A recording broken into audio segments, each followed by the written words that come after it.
Hi, friends. So, welcome to the third of our Dhamma Map series. And before we get started, I wanted to share a couple of thoughts about what we're doing and why. The why, as usual, points to something about the how. The intention is to really touch the whole of the Dhamma in some sense, to get an internal feeling for how it all works together. And so even though we've divided the four talks clustering around the Four Noble Truths, the point of that is that each time we touch one of the Noble Truths, that we look at how that relates to all the different aspects of the Dhamma. So it's a wide picture. And then as these things overlap, hopefully we get a sense of a totality of the teachings. But there's two important things here. One is that they're all interwoven with each other. And the Buddha taught for a really long time, for 45 years. By comparison, let's say Jesus, I think, taught for 3 years before he was killed. And, it's a massive body of teachings. And we're taking a substantial but partial portion of that, but it's a lot. So that the first thing is that in that allotness of it,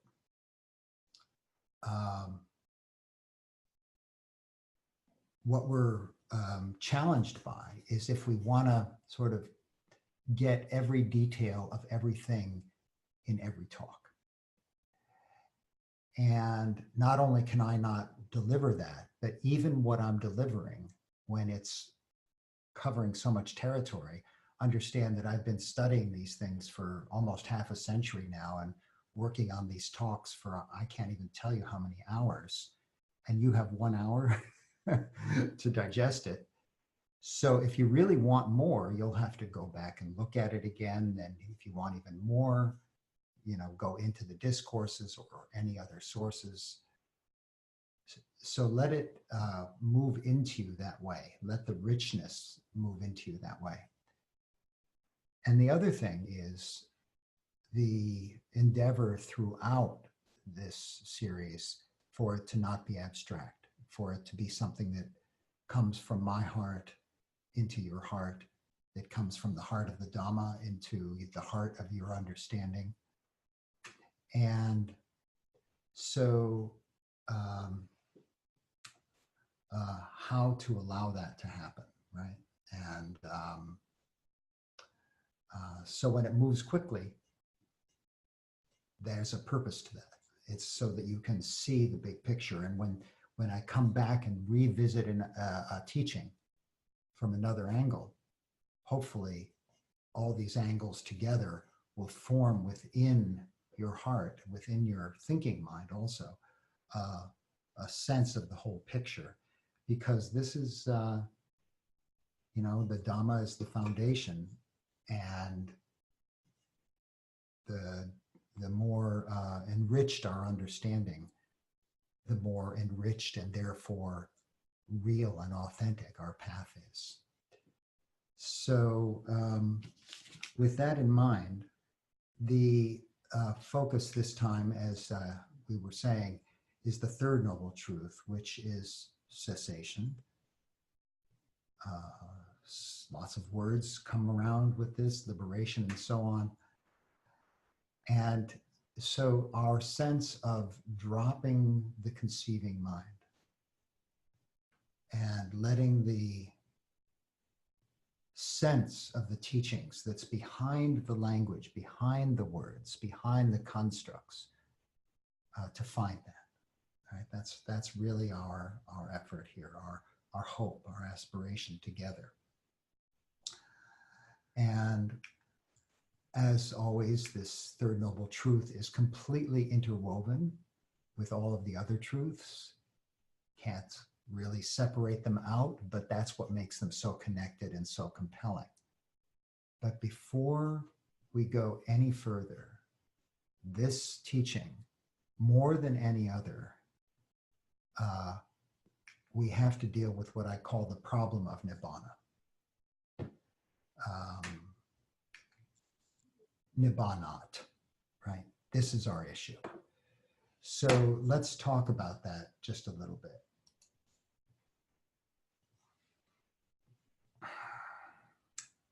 It is so easy, actually, to idealize this, and it's hard to not idealize nibbana or nirvana. And there's a lot of reasons for this. I mean, all of us in some way wish for a silver bullet. We wish for a perfect life. And maybe we can have all of our pleasures all of the time. Maybe that's like an advertiser's use of the word nirvana. But in some sense, we do the same thing. We just, don't catch it. And then it seems forever distant. There's a real price for that sense of nibbana, focusing on nibbana rather than nirodha, cessation, or rather than the true meaning, the translation of nibbana, simply cooling, just cooling. But the mind fabricates a heaven. And in the Buddha's time, there was a, social purpose to this. The Buddha didn't do this, but his followers immediately after, wanting to promulgate the Dhamma, they were so excited by how wonderful it was, right? Well, they were competing with Brahmanic, the Deva realms and the merging with, kind of a living forever sense of Atman. And now there's a same thing with Christianity or wherever there's a heaven. And we even have this thing where the Dhamma is sort of competing with the assurances of science, right? Where science says, yeah, we can control the world. Eventually we'll get it right. We'll fix our problems with science and so on. And so in some sense, this nibbana or nirvana thing either gets idealized into a heaven or just as often becomes so distant that meditation teachers don't even want to talk about this. I mean, maybe you've noticed how often do you really go right into the heart of this teaching? People will say, oh, well, it sets up an ideal, it sets up striving. There's all kinds of reasons, but the root problem is this idealization, this making a something of nibbana. Cooling is not enough, even utter and complete cooling. So as we go forward, I'm urging you, encouraging you, my heart is wishing for all of us to see just the cooling, the cessation of toxic, harmful, and confused ways of thinking and acting. So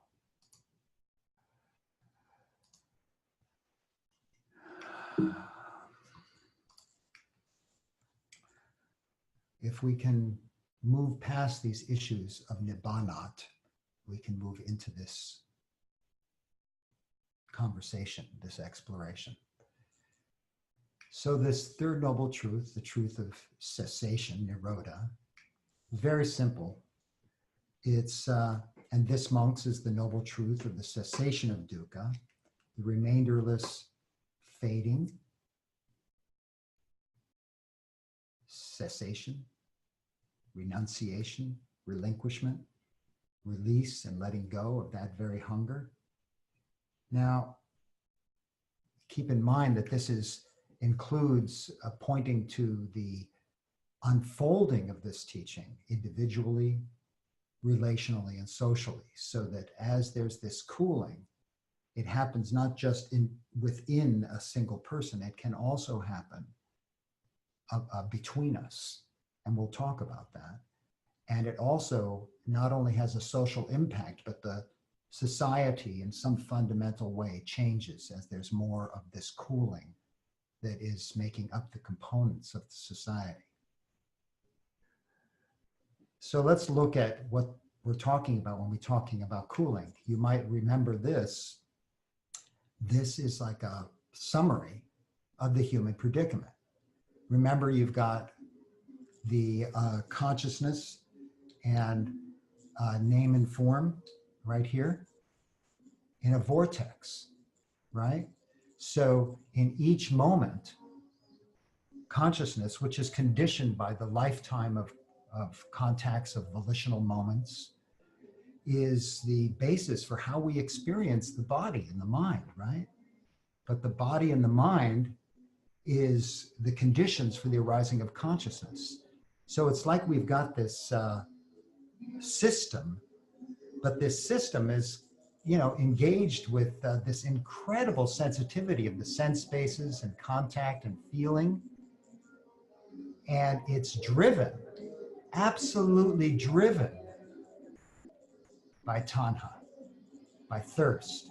So these hungers for the senses and to exist and to escape are pushing forward and creating this cacophonous, ragged life.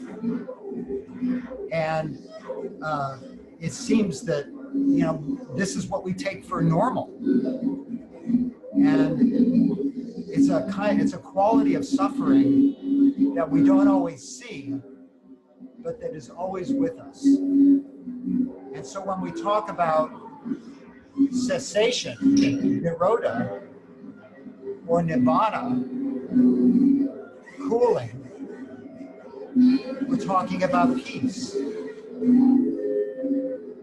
But that seems not so special. I mean, what's the big deal about peace? It sounds like a lot of nothing. And who wants that? Who wants a lot of nothing?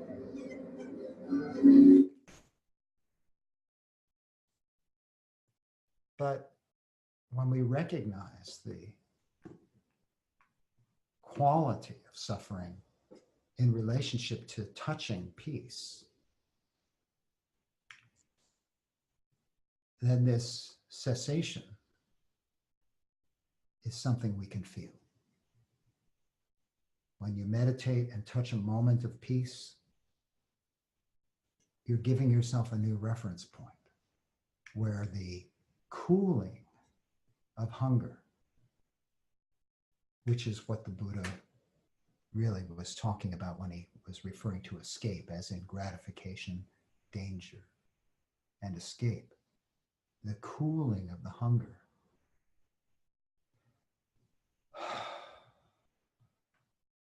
All of a sudden we realize that this isn't a nothing. This is quite special. And the cooling, the cessation of ignorance, where we don't even know how in turmoil the mind, the heart, the body usually is. We don't even know that we're suffering. We don't even know we're driven by hunger. And that we're intoxicated. So the fading, the diminishing of the intoxicants, the asava, is this powerful movement towards freedom. But now we're talking about simply freedom from exactly this cycle. And the becoming that's sort of the I, me in the middle of it, this alienation, this isolation, all of the fears associated with being a self, all the wanting associated with being a self, and the projects that we put on for ourselves that generate so much greed and hatred and delusion. This is what we're talking about when we talk about cooling, nibbana, cooling. This cooling, the cessation of suffering. And when we think about how this goes round and around, these hungers and the intoxicants, the ignorance, the suffering, the piece really makes, we begin to get a sense of why this is such a profound teaching. And if we take into account the teachings on rebirth, well, then this teaching on cessation expands because it has a sense of, oh my God, am I going to do this lifetime after lifetime? So,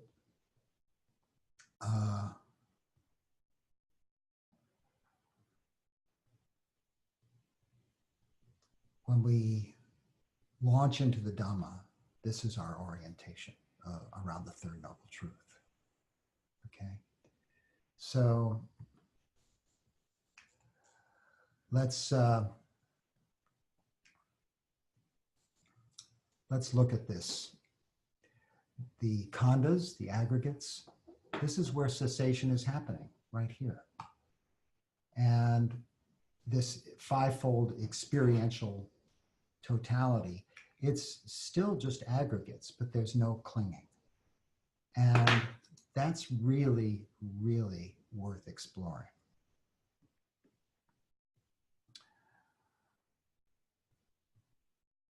Form is not clung to, right? So anything that you would see or touch, here, the thing is not clung to, but also the thing of this body doesn't cling. The muscles don't grip. The hormonal systems doesn't grip. So this form does not cling and is not clung to. Feelings are not clung to. So a pleasant experience arises and it moves through. It's not clung to. But also feelings don't cling, right? There's no kind of that jerky gripping that happens around pleasure or pain. Perceptions aren't clung to. So the objects you see, the people you see, the qualities, the softness, the hardness, the flavors aren't clung to, and they don't cling. The constructions aren't clung to. So any mood that you have, any memory, any tonality around life isn't clung to. It moves through, but also the constructions aren't clinging, right? So the whole constructing process where reality is built to be like this doesn't grip around things, right? So it's exactly these aggregates that are relaxing and cooling. And consciousness is not clung to. The whole sense of experience actually happening, and it's like this, no clinging. It's not held on to, and it itself does not grip. So that provides a basis for understanding how the khandhas, how the aggregates are become part of our map of cessation, of freedom, really. And the experiential aspect of being in life, if you will, and just khandhas, just aggregates, without clinging. The water touches us, the air touches us, experiences touch us and move through.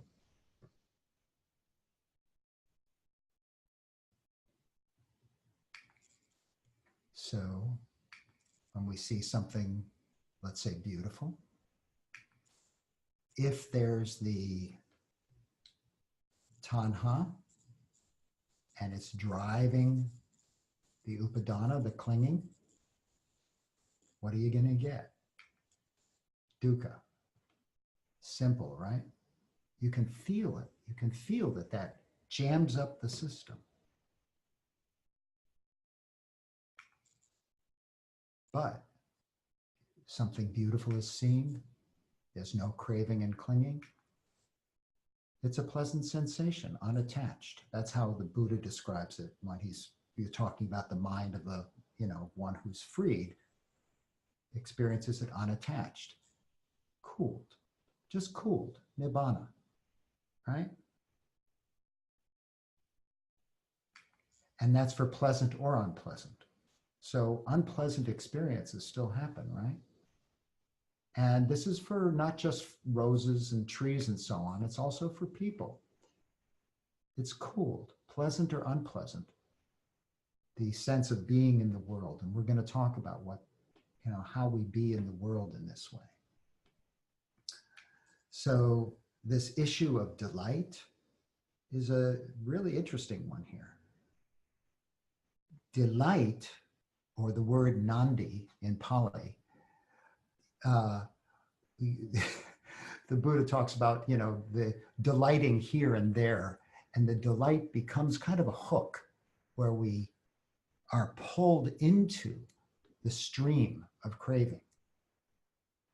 But you see also throughout the suttas, that's what the Blessed One said, and the bhikkhus delighted in his words. Delight, same word, nandi. Well, this delight in the Dhamma, in the nature of things, in not just the beauty of it, but the liberating quality of it. So then you're pulled in with this delight towards something wholesome. So let's just remember that. Now, the aggregates are not only not clinging to the form in the present, but also the past or the future, internal or external, gross or subtle, common or sublime, far or near. And these 11 characteristics or qualities or aspects you see throughout the teachings. And so when we talk about escape, it's in all of these ways, the release, the cessation. And this points to something really useful that is often overlooked in the Dhamma. When you look at the internal and the external, and the far or the near, what does this point to? So the fivefold experiential relational totality. But then we have to ask a really beautiful question. What does cessation, what does cooling mean to two or more? And remember that each individual is still sensitive, right? All those contacts with the world, still so delicate, happening all the time. All those perceptions, the rising and vanishing of the constructing processes, the building of the world in consciousness is still happening individually, but also there's in this richness, this complexity, there's co-influence operating. And we know that relationship can be a locus of action. Then when we're together, we behave and act a certain way, and there's a collective system going on. It's not just two individuals, there's something more than that. But here, the experience of no anger, ignorance, no hunger, no clinging, and you have this dwelling with, that's without all of the pressure, all of that cacophony. And this is the co-arising of metta, yeah? So this unbridled friendliness and care comes out of this same human system. And in the absence of this kind of the self-absorption, and in the absence of the thrust that comes from the hunger and the clinging and so on, there's a natural responsiveness to others.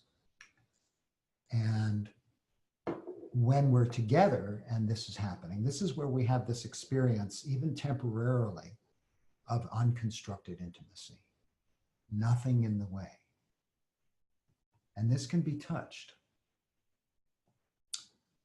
So let's map this back over to Paticca Samuppada, dependent origination.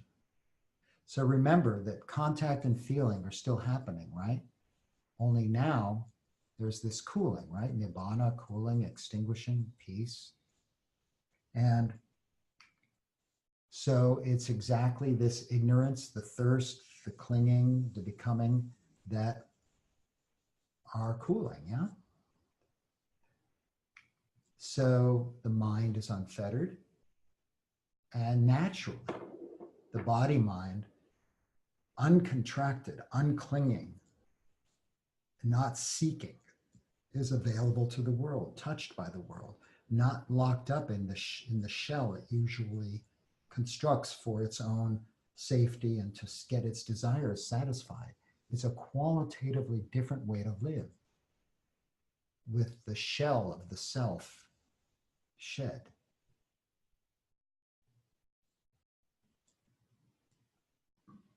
And this too is a way of understanding escape.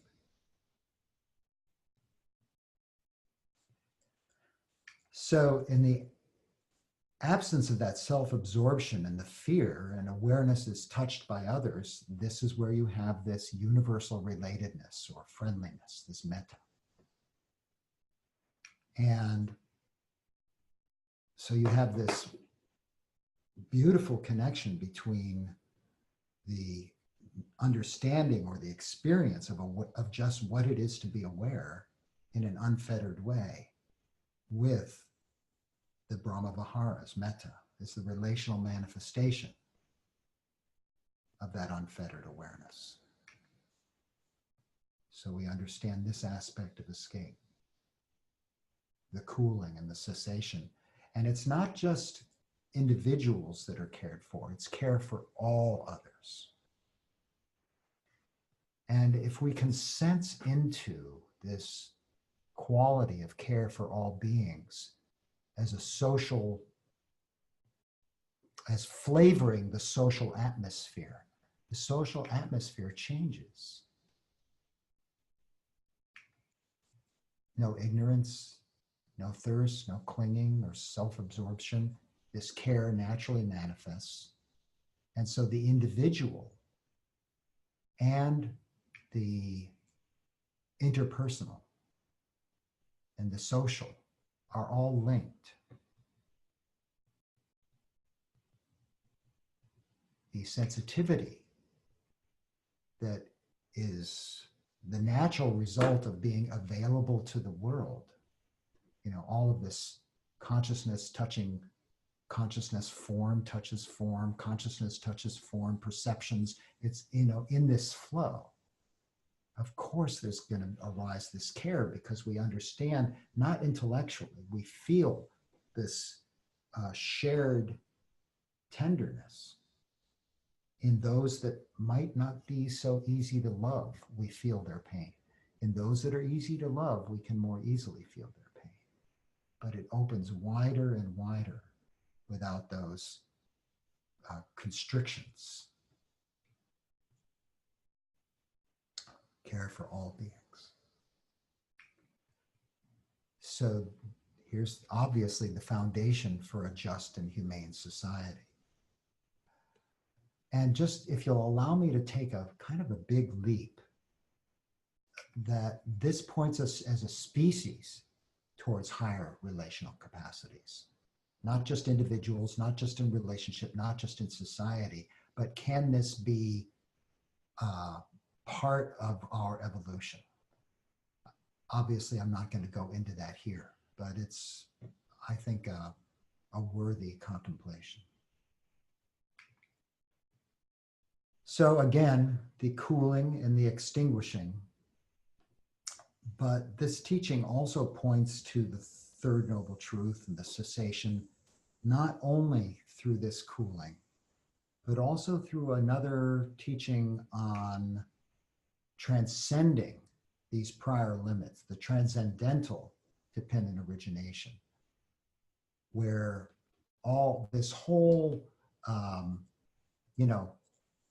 pathway of building up the pressure and the pain and the kind of the impulsive quality gives way with the intensity of suffering. You know, all of this suffering leads to an inquiry.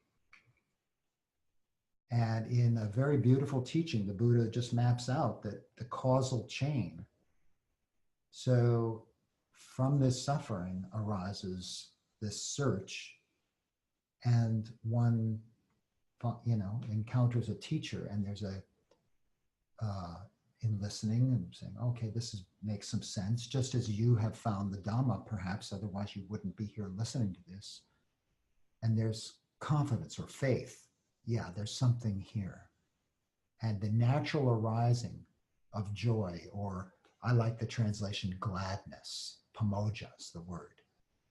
Natural arising, when there's this confidence, this faith, the joy, the gladness arise, and even quality of piti, of rapture, as we begin to notice the body-mind lightening up, the burden is already being lifted. And if we're sensitive, we can begin already to capture the fragrance of the beautiful qualities that come with the diminishing of the oppression. And this naturally gives rise to the tranquility. And as the body-mind calms down, the natural result is sukha, happiness. And this is a spiritual happiness. You know, it's not a happiness based on outer conditions. It's based on this, the arising of understanding and the beginning of release. Because this tranquility is not going to happen without release, right? There's a letting go of, in the muscles, letting go throughout the totality of the body-mind system, and happiness naturally arises, this sukha, and concentration is the natural result. And we know this thread, I think some of us pretty well. When we know and see things, when the mind is concentrated, we know and see things as they actually are. We've talked about that. And important step here, disenchantment. Disenchantment. The trance of all of this, the trance is broken. And dispassion is this movement of cooling that we've been talking about, which frees the heart. And this final stage of knowledge of destruction of what? Exactly where we were, of the intoxicants, the ignorance, the thirst, the defilements, the clinging, of becoming, right? There's a very beautiful teaching, one of my favorites actually, where this escape, as it is, I think I may have even have mentioned it to you, the Ananda and Sariputta sitting around a campfire. I just love the image. And Ananda's asking Sariputta, so what's it like when there's, you know, you're in this absorbed state of neither perception nor non-perception, you know, very refined meditative state. What are you experiencing there? And Sariputta says,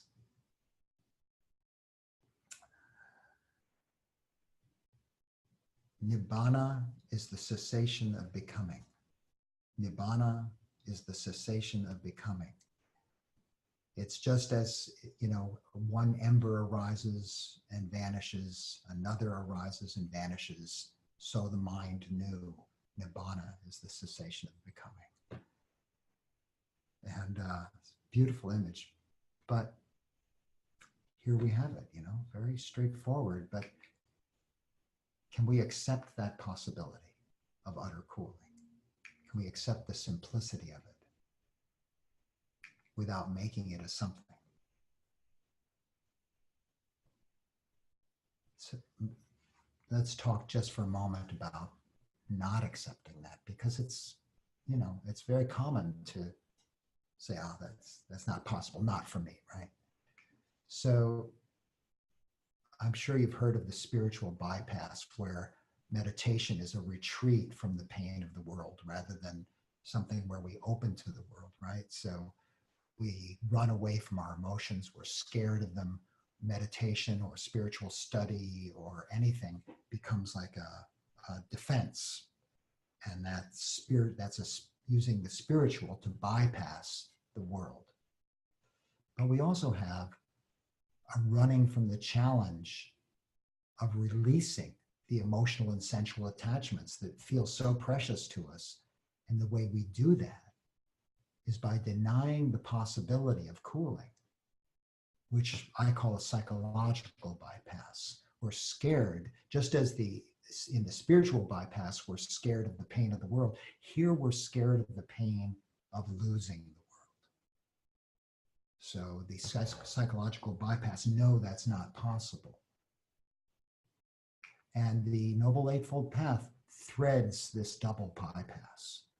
You receive life as it actually is, and you turn towards release. It's our highest capacity.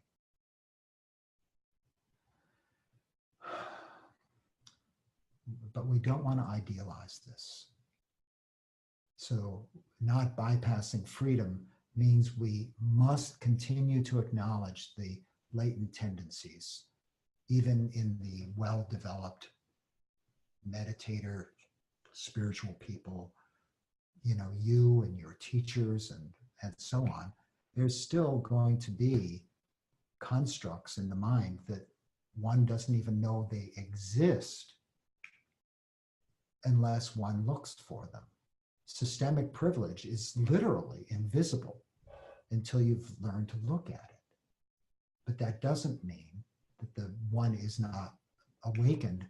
But there's all these social, cultural, psychological frameworks that in Buddhist psychology come under sankhara, the formations, constructions, and the kamma vipaka, the fruits of kamma.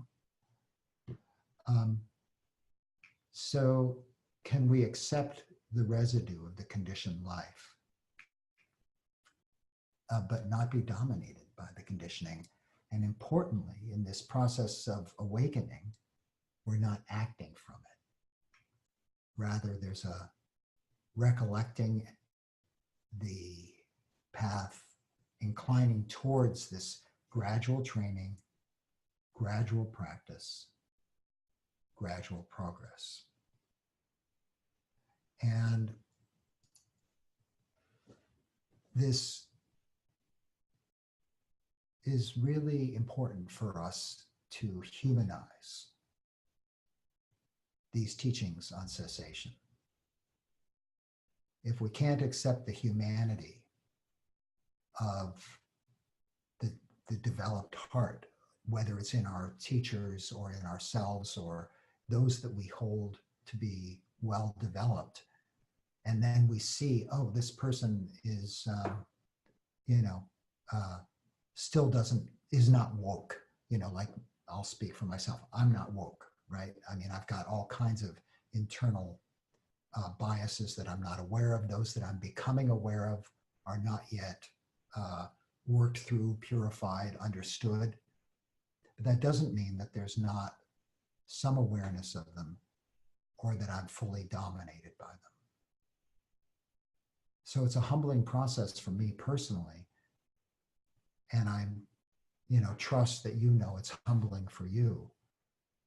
But that doesn't mean that this sense of cessation, of cooling, is to be rejected. We just understand how they work together. And so naturally, we come to the question of what is the tenor of such a life? And one of my favorite teachings on this was actually where the Buddha spoke to the nuns and gave these 8 criteria for Dhamma, that it leads to dispassion, not to passion, to being unfettered, not to being fettered, to shedding, not to accumulating. So simple, releasing, right? Modesty, not self-aggrandizement. Can you feel the modesty in all of this? You know what I'm saying? It's not a pompous teaching. It's not an idealized, reified teaching. To contentment, not to discontent. To seclusion, not to entanglement. To aroused persistence, not laziness, right? That's still in there. To being unburdensome. How beautiful, how simple is that? To not being burdensome. You may categorically hold, the Buddha said, this is the Dhamma, this is the Vinaya, this is the teacher's instruction. So contentment, equanimity, peace, right? Now, I don't see anything in there about promise of a continued personal or social bliss. It's just not there. So we look for where the mind has, again, distanced this process of cooling, of nibbana. Can we be contented when we're ill or in pain? Can we maintain balance without withdrawing from the hurting world? The world is so hurting, and we know that. But if we can't maintain balance, how can we wisely engage and help ease the pain of others if we're constantly thrown off? So these qualities of contentment and peace, it's not selfish. It's all part of our engagement with life. We can be touched by the world without being sucked into reaction. There's still plenty of wholesome states. When unwholesome ones arise, we allow them to pass through. Wholesome relationships, likewise. It's never going to, relationships are complex. They're never going to be like constantly harmonious. But in the discourses, you see lots of examples of really beautiful relationships. You know, the monks meeting each other with a mind of loving kindness and helping and supporting each other, and the wholesome action that comes out of that. And it's all balanced, not seeking, and cooled. So let's look at these maps of cooling, okay? So we're going to be moving through a lot of ways of cooling, some of which we've already touched on, some which will be fresh, but they'll all touch on where we were looking at the origin of dukkha, right? This is where we talk about the cooling. We've touched on the Brahma Viharas. So in the absence, note the absence, keyword here, right? Absence. In the absence of becoming and self-absorption, naturally we see there's unbounded friendliness and care. And then that's exactly the spacious mind that is tender and touched. And everything being received, of course, the joy is also received. And in this receiving all of things as they are, there's a quality of being fully related and balanced, equanimous. So the important piece here, and we'll look at this in the next and last talk, is that here we have both path and fruit. Right here, we're talking about it as fruit. These are qualities that arise as the heart-mind, as the body-mind cools, as this freedom arises. But also, these are practices, and we'll talk about that in the future. And all of them, of course, manifest as we've begun to talk about individually, relationally, and socially. And importantly, they arise naturally. The quality of seeking, grasping, trying, not having enough metta or enough compassion, just opening to life as it is, there's these natural qualities that arise. And the defilements. In the absence of greed, naturally, generosity manifests. the cooling, the absence of aversion, naturally you have the unbounded availability and friendliness of metta. And in the absence of delusion, the conditions arise for seeing things as they are. The mind is awake enough to life to see things. And in the absence of clinging to the sensual pleasures, the views, the precepts and practices, which really refers generally clinging to outside authorities and clinging to self-view, well, in the absence of these, the mind is free and one does not enter into dispute. Again, one of these teachings that you need to parse out sometimes from the discourses. This is a fruit of practice. The mind liberated does not enter into dispute. A mind without preferences. And when there's two or more, this is where we have harmony in individual relationships and society. When there's no clinging, there's no dispute. What's the problem, right? And this is not to idealize it, but this is a possibility. Really continue to live with that sense of what does this mean in my life actually? And in the absence of the alienation and the separation that come from this shell of a self that's constantly refabricated. And once the self is made, of course it's scared. Of course it's hungry, right? But in the absence of that, the grasping at identity cools and relaxes. All of our identities.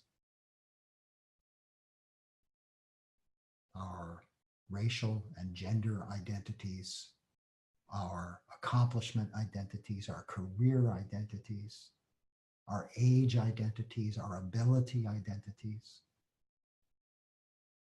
Doesn't mean things aren't as they are. Doesn't mean we're still not living in a complex world. But there's no grasping within and gradually between and among us. This cooling of identity, this is what the Buddha was calling effacement, the erosion of that rigid self. And we're going to be touching back on that. So I urge you to kind of stew a little bit in this sense of the cooling of individuality. And when self-obsession is not the norm, we have actually the vision of a mature person, right? The harmonious relationship where I'm not locked in me, you're not locked in you. And the beloved community is based on this relinquishing of self-centeredness. It must be. As long as the self is being grasped at and fearful and wanting, our sense of community will be limited by that. So this effacement, this erosion of the self is really important. And there's a beautiful discourse on it, the Saleka Sutta. And, you know, so often we associate the Buddha's teachings with these refined states or these specific meditation practices. We so easily lose sight of the fact that the Buddha was also teaching throughout these discourses about being just a decent human being. And in this Saleka Sutta, you see, you know, others will be cruel. We won't be cruel, or speak harshly, or look at these with doubting and angry, resentful, contemptuous, envious, avaricious, difficult to admonish, right? Lazy. These are very human qualities he's talking about. I've separated them out so that we can get a sense of, I mean, look at these, malicious and fraudulent. We're not good friends. We're obstinate. We're arrogant. We're negligent. You know, we're adhering to our own views, we're of little learning, we're deceitful, insolent, covetous. I mean, wow, this is what he's talking about in the cooling.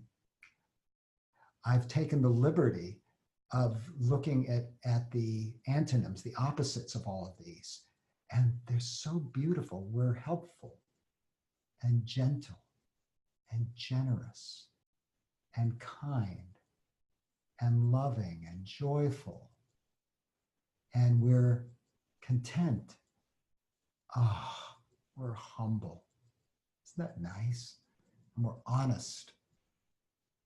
And oh, we're genuine. We just are who we are, and contrite. We accept ourselves as we are.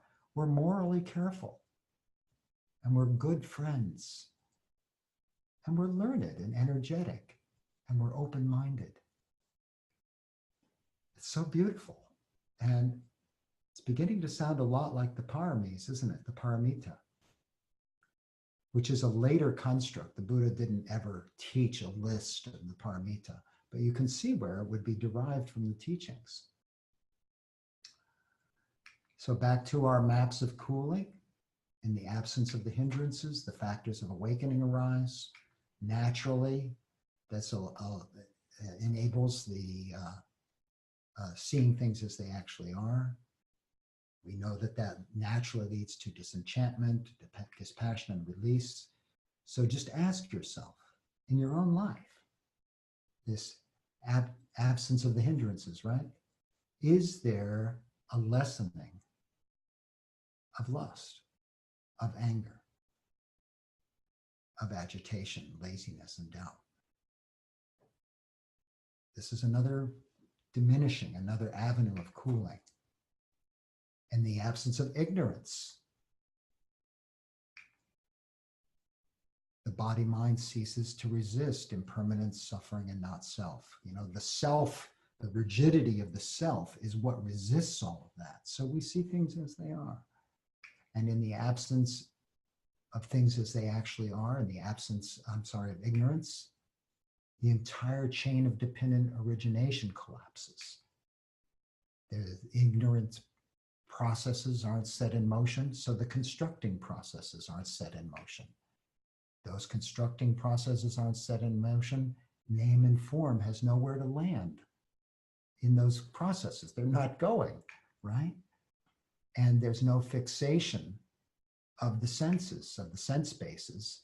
So contact based on these ignorance and this kind of pushing processes doesn't happen. So the feeling doesn't happen. The hunger, the tanha, doesn't arise because there's no landing. There's nowhere for hunger to land. Therefore, of course, there's no clinging, because we know that hunger is what drives the gripping of clinging, which then is what drives the forming of that alienated, shelled self. And when that's not happening, the enfleshment, the sense of birth and being in the world in that way doesn't happen, and there's no dukkha. And in one discourse, with several discourses, but there's this teaching that catches the summary of the whole thing so beautifully. So when this is known, dependent origination, right, which we just moved through, there's no craving for this, for the aggregates. When there's no craving, these don't flow, the asava don't flow. When all of that happens, the fetters drop away. Identity view, doubt, and so on. The lower fetters drop away sooner. These higher fetters, they can hang on for a while. Even in highly developed meditators and the whole thing, So that's kind of a summary of the whole picture. So in closing, let's look at how these, lay out on the whole map.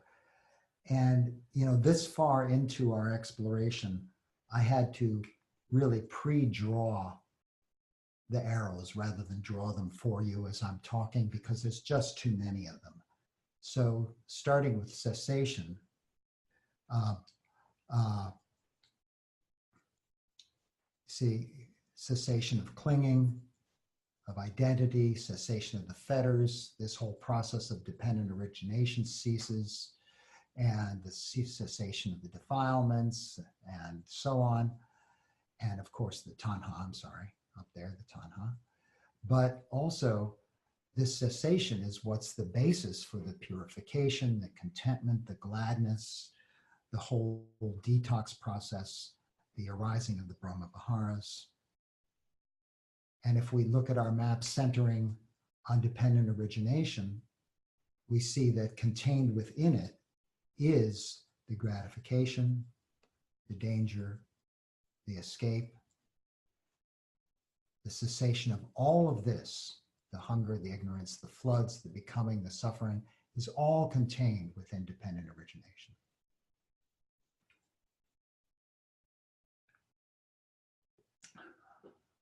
And if we look centered on the khandhas, the aggregates, as you saw, it came up over and over and over. Obviously, they're associated with impermanence, suffering, and non-self, because that's what is impermanence, suffering, and non-self. And inherent in that is the clinging driven by the tanha, the origin. And if we look at the asava as a center point, it's quite beautiful what it shows us. I mean, in the detox process, you have the intoxicants of the being intoxicated by the seeking for pleasures, seeking for becoming an identity, the intoxication of ignorance. Well, you have the detox process, relinquishment, effacement, and wisdom. Yields gladness and joy and contentment, purification, disenchantment, cessation of all this stuff that we've been pointing at. The relational factors of awakening are lived as experience. The 8 criteria of Dhamma manifest, they're lived. This is the nature of the escape, if you will, from this detox process. And the Brahma Viharas, the relational factors of awakening, are connected with all of this through the process of purification yields the relational factors of awakening. But it goes both directions, because the relational factors of awakening also bring about the contentment and the relaxing of the defilements. I mean, isn't it the case that when we're loved and we feel love, that identity doesn't have to protect itself so much? This is why these practices are so important, not just their manifesting, as we'll see next in the next talk. So this is, beginning to look like a fairly interconnected system here. And if we can sense into how all of this is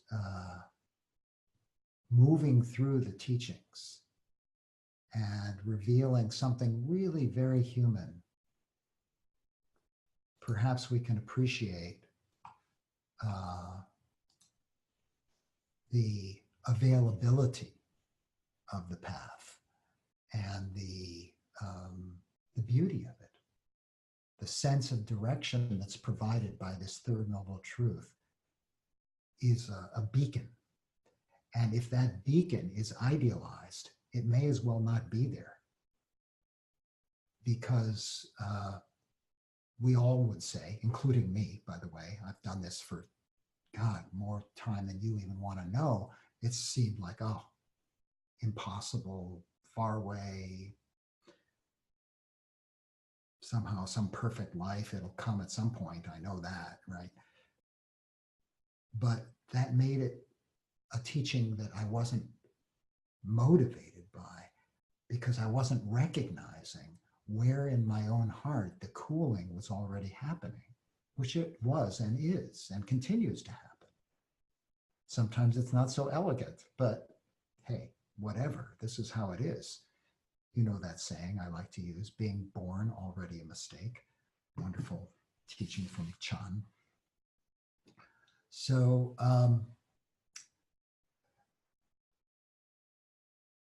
we're really getting closer to a wholeness of the map. And when we touch the path in our next talk, I hope that we'll be able to see that everything that we've been touching on, all of the teachings that we've been touching on, are all path. All of the teachings, this whole life tenet of all of the teachings are practices.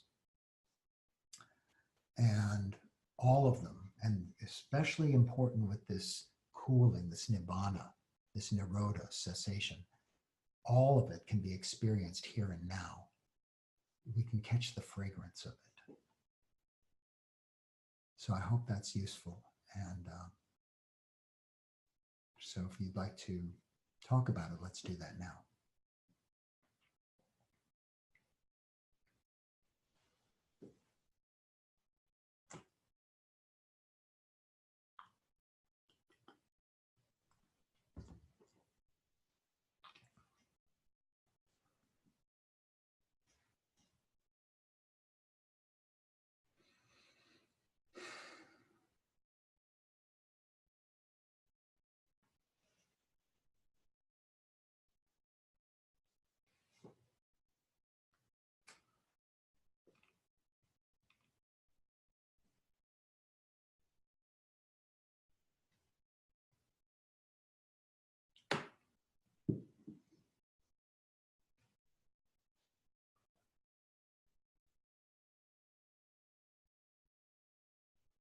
Hi, can I say something?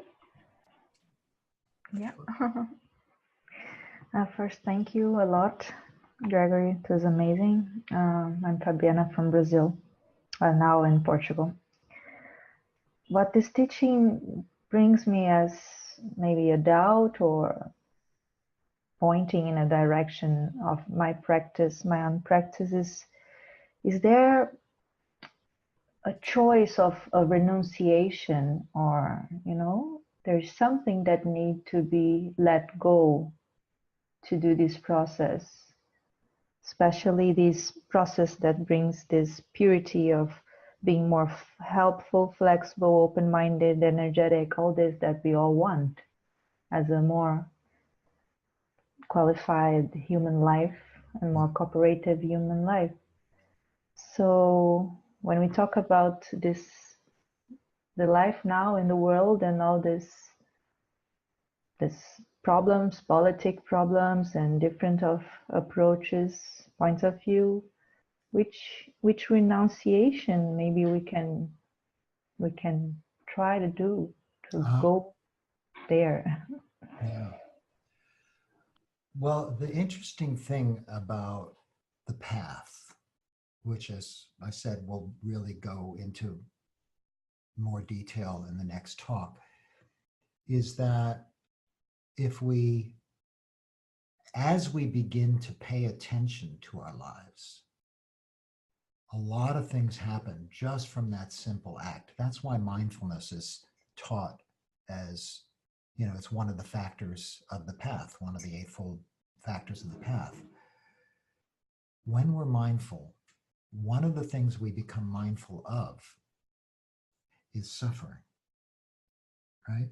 And that includes exactly the suffering that you're talking about, and seeing the political horrors and the injustice, seeing our reactions to it, seeing the ways that we relate unskillfully, seeing the mind being crazed, being unstable and unattentive and unrelaxed and so on. We see these things. We see it in the world. We see it in ourselves. We see it in our relationships. So it's exactly that dukkha that's pointing us moment by moment to where the work is. And it may be that in your own life, there are certain patterns that mindfulness begins to make visible to you that are the source of suffering in a more, let's say, obvious and prominent way. Well, right there is the work. And so, for example, if I'm in a relationship with someone and there's constant conflict, and I see, I can see that I'm being selfish and why this person is angry at me. And so you begin to look at the selfishness. That's your place of relinquishment. If when you notice in your life, I am constantly tense and unhappy, and you begin to look at that tension and you observe the the qualities of it. The more settled the mind becomes, the more you see, right? So you observe the qualities of that tension, and you find that, well, the mind is agitated. You find perhaps this tanha, this wanting. That's why I constantly feel like I have to perform for my dinner, and that's why I'm always tense. Or I find that I'm constantly scared of the world, and that's why I'm tense. Whatever it is that's revealed to you as you begin to know your own heart, that's where the work is. And to think that it would be as simple as one thing or even one thing at a time, no way. It's like you're feeling the pain of your own selfishness, and you're looking at these dictators that are popping up like bad weeds all over the surface of the planet right now. And it's like, that really hurts. What's happening, the way people are being treated, is just so grievous, so terrible. And so how do I respond to that? Now, that doesn't mean that my relinquishment is like, oh, I'm just going to push that aside. That would be a bypass, right? That would be a spiritual bypass to say my path, my spiritual path, doesn't deal with that, right? But you look into your heart and you say, okay, how can I be present for that with balance, with equanimity? How can I really face it? And you begin to look at where the constrictions are, where the fears and desires are creating that reaction. Not that you won't feel the pain of the world, but how you respond to it, right? So as the path unfolds, it will reveal in its own time and its own way the opportunities for relinquishment that you're talking about. It's a beautiful question. Thank you. Thank you very much.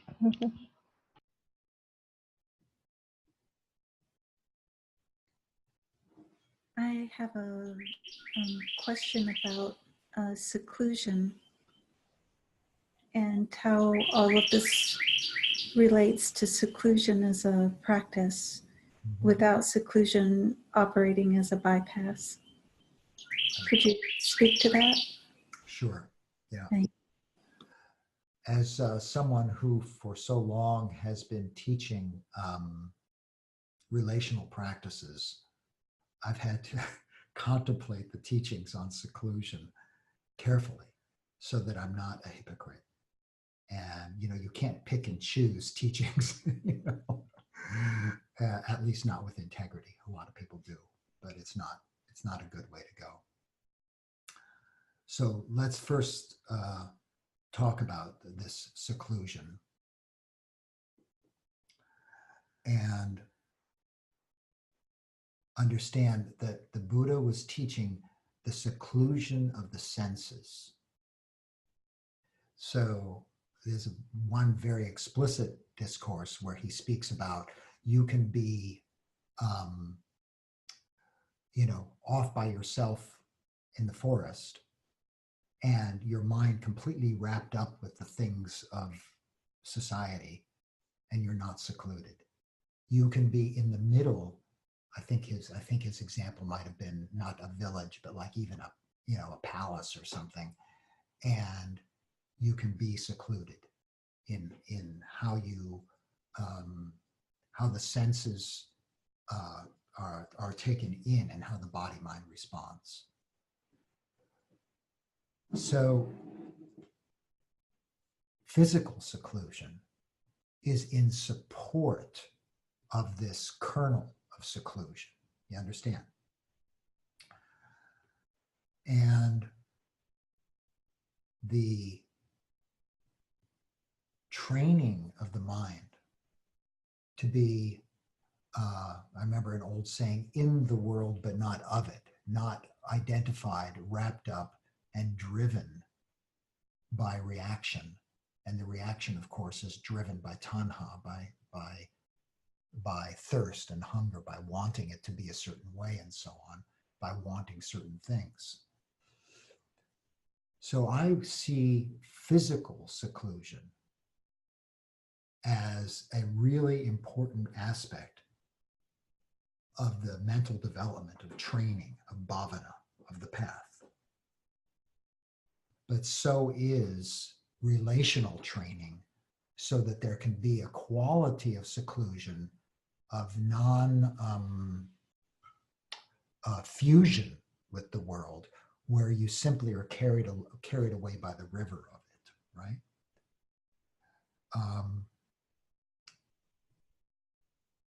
So for my part, I mean, you're talking to someone who lives on an island, for God's sakes. I mean, I really appreciate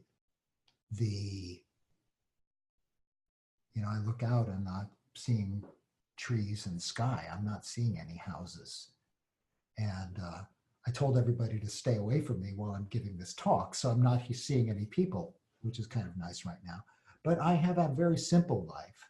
And I appreciate that aspect of seclusion. And you can see throughout the discourses, the Buddha speaking of the rapture born of seclusion. This says something very interesting to me that my friend Musong was really instrumental in pointing out. The Buddha was not in rapture all the time. He was in rapture when he wanted to be in seclusion, right? So that's a certain quality and state, even for one who is highly developed. You engage in the world in any way, and it's not the same. So in thinking about what seclusion, what role it has for you, think about this pleasant abiding here and now, which is a really nice reason for seclusion, physical seclusion.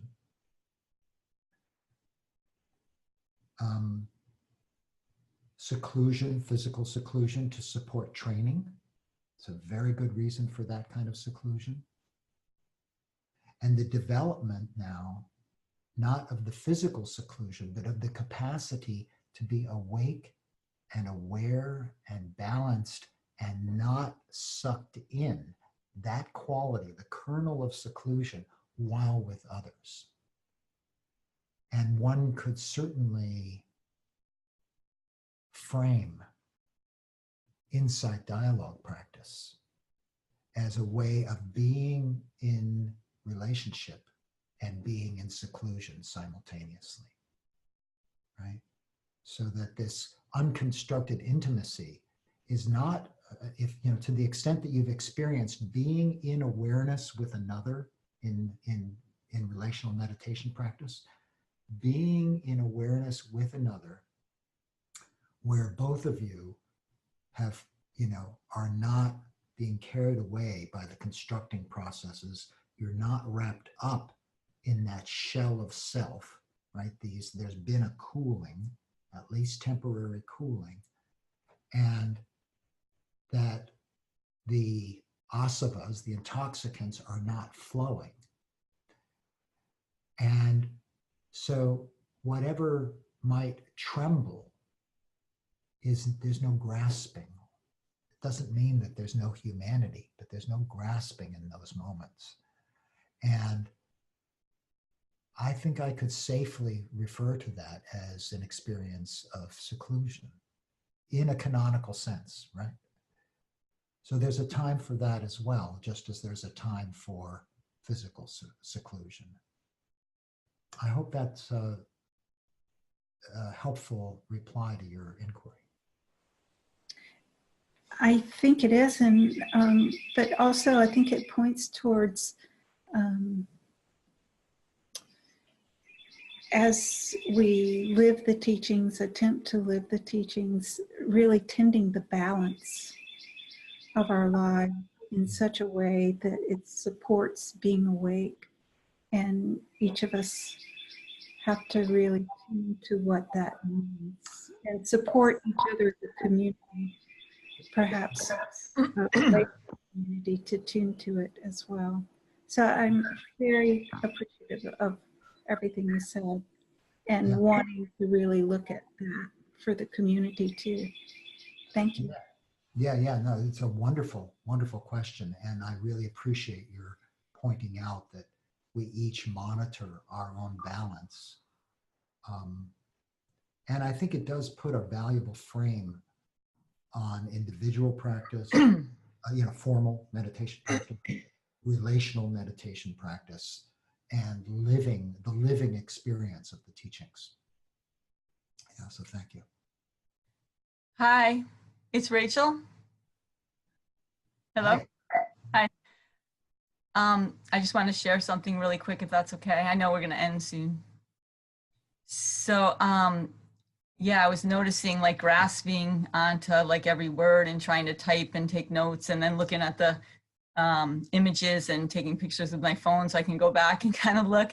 So I noticed that kind of grasping there, just yearning to learn and to understand. But also I noticed, if I heard you right, I heard you say like the cooling happens sometimes unbeknownst to ourselves, just as a matter of, working the path or walking the path and doing the practices and whatnot. And I'm noticing more and more like my heart wanting to help. Yesterday there was, coming out of the grocery store, there was a man with his family, and they were putting their stuff in the trunk, their groceries in the trunk, and there was a huge cloud over far, and I thought it was going to like start pouring any second. And without even thinking, I just went and grabbed his cart and along with my cart and said, I got this, and you go. And he had these little kids and like things like that. I'm noticing that more and more. Yeah. Without thinking, oh, I'm going to go do this thing. It's just naturally, those qualities are naturally arising as a function of what you were talking about. Oh, that's so beautiful. That's really inspiring. Thank you. Thanks. Yeah.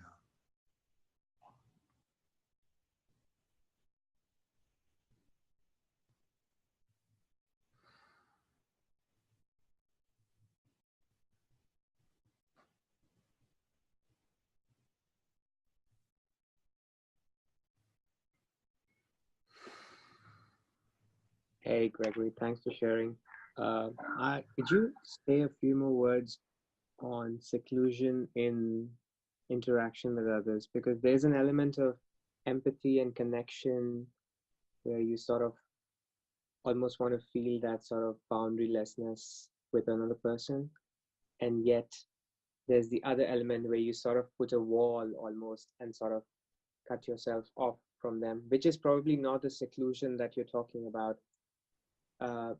So what exactly do you mean? What is that gray zone, that middle path between disconnecting from another and merging?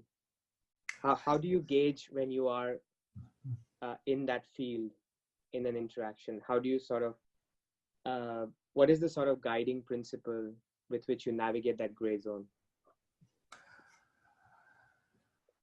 It's so nice that there's this really fundamental teaching on hunger and clinging, because when we can discern the manifesting of that there's a thirst for things to be a certain way, for a thirst for the other person, a thirst even for this pleasant experience.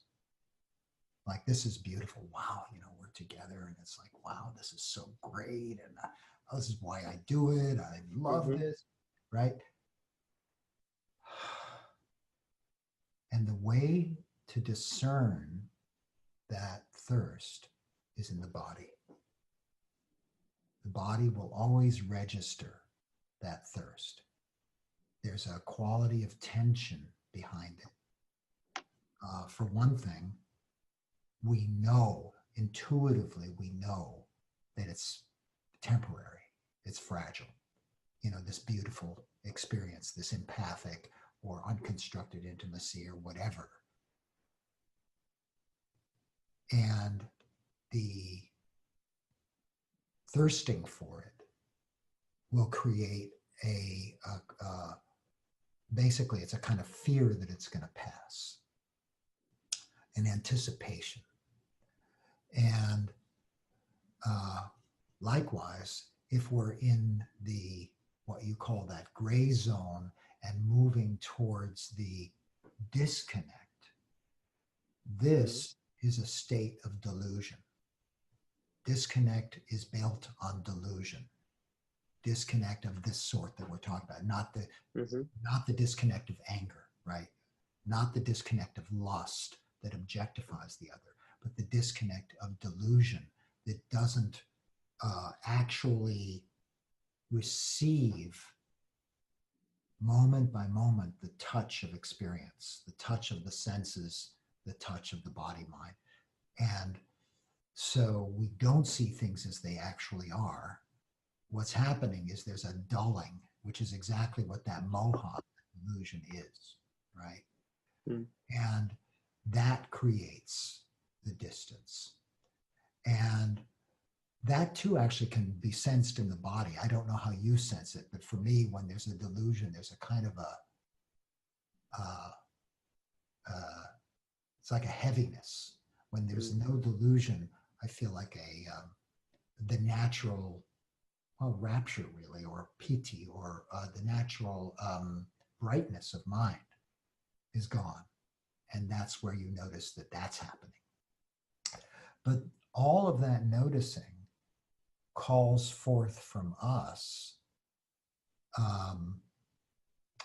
a quality of attunement to experience.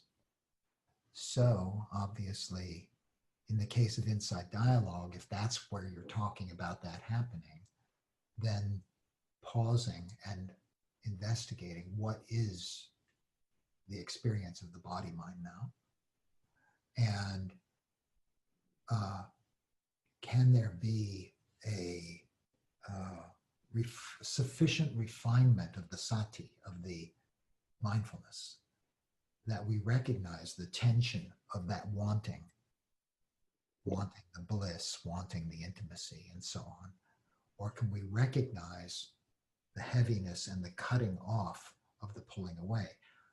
The catch is, this is really important, when it's pleasant,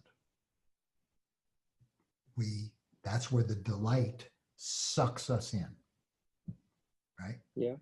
And we, in being sucked in, we're grasping at that experience, even if it's a beautiful, wholesome relational experience. As soon as we grasp at it and try to freeze it, the self is making it its gear, its equipment for existence, right? And it's a setup for suffering, because it's gonna pass. You're gonna want more. You're gonna want it to be different. The mind is gonna do something with it. It's gonna try and fixate what is impermanent. So when I'm, so that's exactly, that's very much my experience. So I'm feeling it somatically that there's a craving arising around my belly and I'm moving towards the grasping. Now, sometimes I'll be able to breathe and sort of settle down, and that's great. But a lot of the times I use disconnection as a mechanism when I know that now I'm too far off and it's too far off and the momentum of the grasping is too strong. Right. Right. Well, are there other options besides disconnect? So if you pause and you see wow, this is getting, can you recognize the thirsting process and pause, relax? And even though there's this tanha wanting to pull forward into the pleasant relational experience, which I'm really glad you named because it does come up in insight dialogue. It's can be really, really pleasant and rare in our lives, right? So can we recognize that pull, pause, and relax even in the face of pleasure? It's not easy because that's where the delight sucks us in, right? But challenge yourself. I invite you to challenge yourself. Actually find where that lurching, that moving forward, looking to hold and control or sustain it, and find and see if you can just relax the body. Let the mindfulness be established not internally and externally both. Give yourself a moment of internal awareness, not cutting off, right? Not fleeing, not escaping, not what was your word? Disconnecting. Disconnecting or distancing, right? Not that. Just land in the body. Feel that quality and see where the gripping is happening. Pause and relax, receive, allow, and then that relax naturally, as you know, extends itself into open and reopening without the steam engine pushing forward. It would be a practice because we so want the pleasure.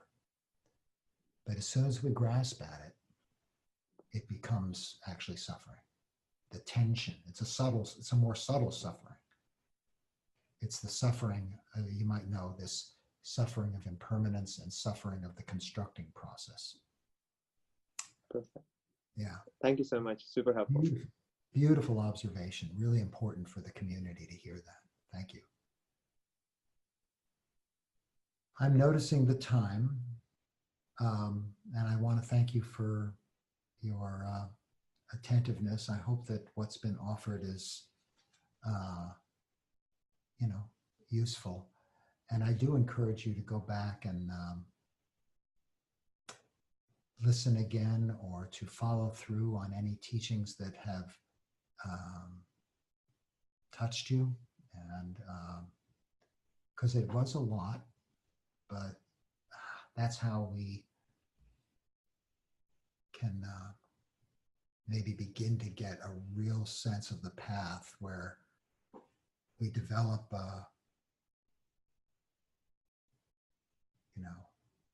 confidence in our own understanding. And may all beings benefit from our time together, from our practice, from our contemplation together, from all that arises from this, like helping people with their groceries spontaneously, and everything else we do, helping to bring an end to dictatorships and